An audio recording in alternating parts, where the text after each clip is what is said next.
molte domus sono state costruite orientando i propri ingressi verso i più importanti punti solstiziali. In particolare la domus de Janas Desincanto è perfettamente orientata verso l'alba del solstizio d'inverno. Come possiamo vedere nelle immagini, al sorgere del sole la luce penetra all'interno dell'ipogeo, illuminando il focolare centrale e la cosiddetta falsa porta.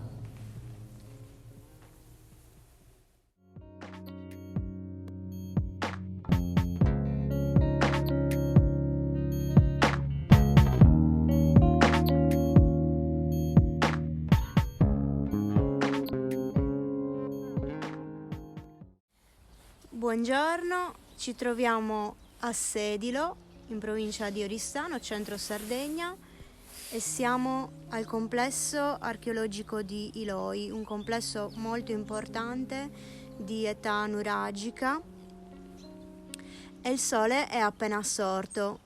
Oggi ci sono un po' di nuvole, ma siamo comunque riusciti ad apprezzare l'orientamento della torre est del nuraghe. In questo sito appunto si trova un complesso nuragico molto importante, formato da un nuraghe complesso con diverse fasi edilizie ancora in parte da ben comprendere, perché appunto essendoci alcune parti del nuraghe che sono crollate, è difficile definirne nei dettagli la planimetria, soprattutto delle parti interne. Possiamo comunque tuttavia vedere che sicuramente c'è una fase più antica del nuraghe, quindi un cosiddetto nuraghe arcaico, al quale poi è stata aggiunta appunto la struttura del nuraghe complesso polilobato, che possiamo osservare meglio. Vediamo la torre centrale che svetta, il cui interno è ancora inaccessibile a causa dei crolli, e qua in primo piano possiamo vedere appunto la torre est e il suo ingresso, che è perfettamente orientato al sorgere del sole. Purtroppo adesso lo vediamo in ombra perché ci sono degli alberi davanti, però si vede chiaramente comunque l'orientamento.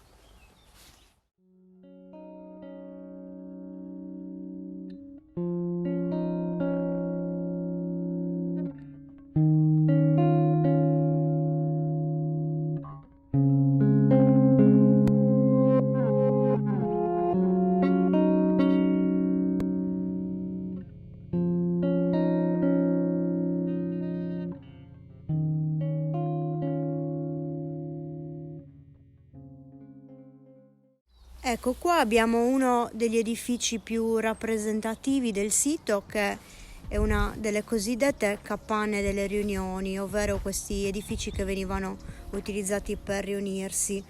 Anche se ora non possiamo apprezzarlo bene proprio perché il cielo è nuvoloso, anche questo edificio ha l'ingresso orientato appunto al momento del sorgere del sole, al solstizio d'inverno.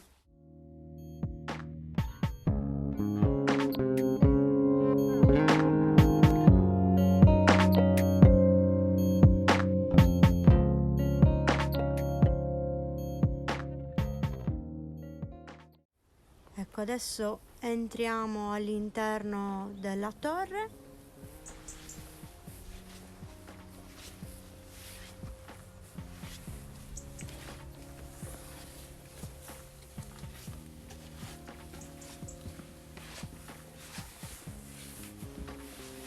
Come possiamo vedere, appunto, la luce che entra all'interno probabilmente al momento dell'alba andava a illuminare la nicchia che sta proprio di fronte all'ingresso principale.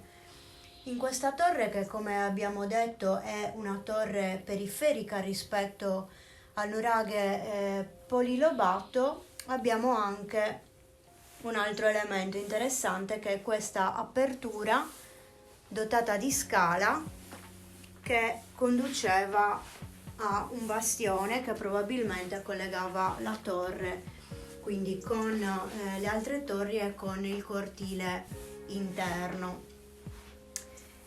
Ecco, come possiamo vedere, siamo in presenza di una classica torre a pianta circolare e con copertura a tholos, quindi la cupola che caratterizza le torri dei nuraghi.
D'inverno, essendo il punto, diciamo, in cui termina il ciclo solare, è anche poi praticamente allo stesso punto da cui il sole poi rinasce subito dopo il momento solstiziale. E questo è anche il motivo per cui ancora oggi noi cristiani, qualche giorno dopo il solstizio, celebriamo appunto la nascita di Gesù. Da sempre questo momento ha rappresentato la nascita o la rinascita in altre culture della divinità, in quanto il sole, sia come culto solare ma anche semplicemente come epifania, come manifestazione del divino, appunto è sempre stato associato a questo momento in cui la divinità rinasce. Chiaramente la rinascita della luce corrisponde anche alla rinascita della divinità, e quindi pian piano, con la stagione che cambia, il ritorno della vita dopo la morte rappresentata dall'autunno e dall'inverno. Ecco, adesso ci troviamo praticamente in corrispondenza della torre nord del nuraghe Losa, e siamo a filo con il bastione del nuraghe che collega la torre nord con la torre est. Quindi praticamente questo bastione segue la linea dell'asse solstiziale, per cui è come se con una freccia immaginaria ci indicasse proprio questo punto. E infatti possiamo vedere quel rossore che indica proprio il punto da cui il sole sorgerà fra poco. Speriamo di riuscire anche a vederlo bene. Ecco, vedete, sempre più il rossore dell'alba.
buongiorno, ci troviamo a Sarquis Forros, siamo ai piedi del Gennargentu e il sole sta per sorgere.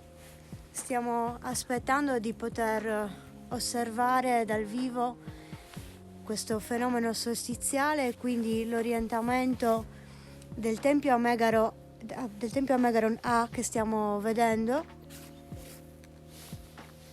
esattamente in asse col punto da dove sorge il sole al solstizio d'inverno. Quindi adesso entreremo all'interno del tempio proprio per poter osservare il sorgere del sole. Per chi non sapesse cosa sono i templi a Megaron, vi ricordo che sono delle strutture templari a pianta quadrangolare allungata. In questo caso, nel caso del Megaron A di Sarquis Forros, è ripartito in diversi ambienti internamente il tempio ed è uno dei più grandi e dei meglio conservati in Sardegna dei templi di questa tipologia.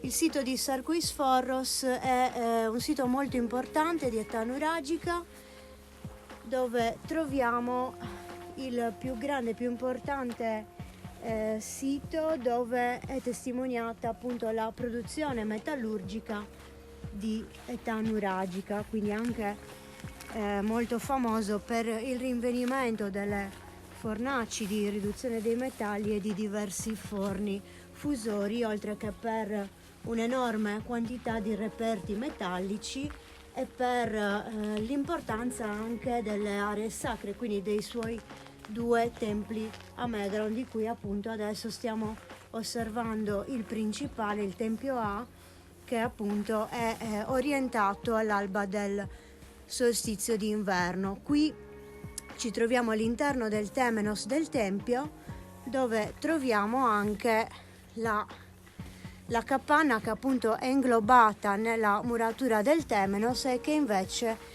ha un orientamento con l'ingresso all'alba del solstizio d'estate.